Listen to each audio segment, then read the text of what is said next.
Welcome to Cyber on Demand channel. Last video के अंदर हमने बहुत सारे डिफरेंट टाइप्स के अटैक नेटवर्क के वो स्विचेस के ऊपर उनको हमने देखा है कि कौन कौन से अटैक स्विचेस के ऊपर हो सकते हैं, उनसे कैसे बचाव किया जा सकता है। इसी पार्ट 2 के अंदर हम और अटैक्स को जो है वो स्टडी करेंगे कि और किस किस्म के अटैक्स जो हैं वो स्विचेस या नेटवर्क के ऊपर आ सकते हैं और उनसे हम किस तरीके से बच सकते हैं। डीएचसीपी एक प्रोटोकॉल होता है, इससे बनता है डायनेमिक होस्ट कॉन्फ़िगरेशन प्रोटोकॉल।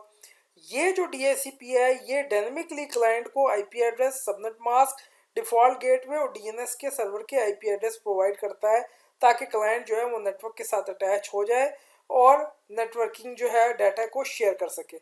अब डीएचसीपी और क्लाइंट और सर्वर के दरमियान कैसे कम्युनिकेशन होती है। क्लाइंट ब्रॉडकास्ट करता है, सर्वर को तलाश करता है, सर्वर जो है वो क्लाइंट को ऑफर करता है पैरामीटर्स और क्लाइंट रिक्वेस्ट करता है कि मुझे ये पैरामीटर्स असाइन कर दिए जाएं और सर्वर उसको एक्नॉलेज कर लेता है।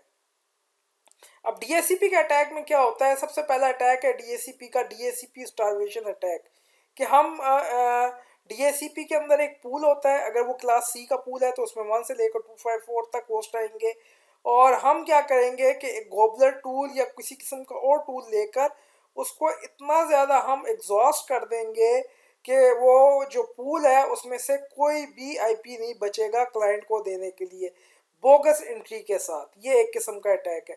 दूसरा अटैक ये है स्पूफिंग अटैक है। इसमें क्या होता है कि मैं अपने लैपटॉप में डीएचसीपी सर्वर इंस्टॉल करके लेकर जाता हूँ और उसको नेटवर्क के साथ अटैच कर देता हूँ और वहाँ पर मेरा जो डीएचसीपी सर्वर है वो काम करना शुरू कर देता है, क्लाइंट्स को रॉन्ग डिफ़ॉल्ट गेटवे देता है, रॉन्ग डीएनएस सर्वर देता है और रॉन्ग आईपी एड्रेस देता है और क्लाइंट ओरिजिनल नेटवर्क के साथ कनेक्ट होने के बजाय मेरे साथ कनेक्ट हो जाता है। तो ये दो टाइप्स के डीएचसीपी के अटैक्स हैं। अब अगला जो अटैक है उसको कहते हैं एआरपी अटैक। एआरपी एक प्रोटोकॉल है, एड्रेस रिजोल्यूशन प्रोटोकॉल। ये क्या करता है कि अगर इसको डेस्टिनेशन का मैक आईपी एड्रेस मालूम हो तो उसका ये मैक एड्रेस फाइंड करके लेकर आता है। इसको एआरपी रिक्वेस्ट और एआरपी रिप्लाई किया जाता है और फिर जो है वो होस्ट जो है उस तक डिफ़ॉल्ट गेटवे को आईपी एड्रेस जो है वो अपना डाटा सेंड करता है।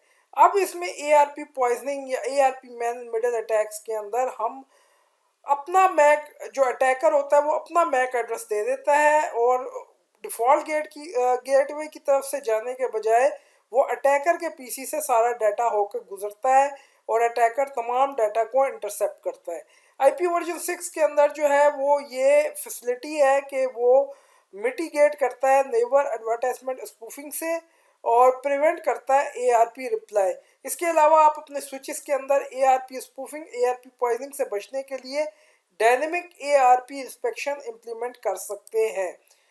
उसके बाद अगला है एड्रेस स्पूफिंग अटैक कि एक आईपी एड्रेस है, उसको एक एसीएस के अंदर परमिट हुआ है और मुझे वो आईपी एड्रेस का पता चल जाता है और वो आईपी एड्रेस मैं अपने लैपटॉप में असाइन करके उस एसीएल में अपने आप को परमिट करवा देता हूँ। इसको स्पूफिंग कहते हैं, एड्रेस स्पूफिंग कहा जाता है।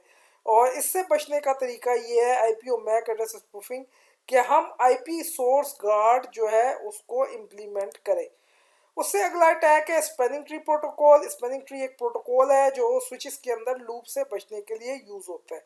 अब हम इसमें क्या करते हैं कि अपना जो स्विच है या अपनी जो सिस्टम्स है उसको रूट बना लेते हैं जिसकी वजह से सारा डाटा जो है वो मेरी तरफ आ जाता है। इस अटैक से बचने के लिए हम सिस्को के स्विच में बीपीडीयू गार्ड जो है वो इम्प्लीमेंट करते हैं और तमाम एक्सेस पोर्ट्स के ऊपर। सीडीपी एक प्रोटोकॉल है जिसको कहा जाता है सिस्को डिस्कवरी प्रोटोकॉल। लेयर 2 का लिंक डिस्कवरी प्रोटोकॉल है। इससे हम अपने जो डायरेक्टली कनेक्टेड है डिवाइसेस उनकी प्लेटफॉर्म कैपेबिलिटी, उनके वीएलएस और सारी इंफॉर्मेशन गैदर कर सकते हैं।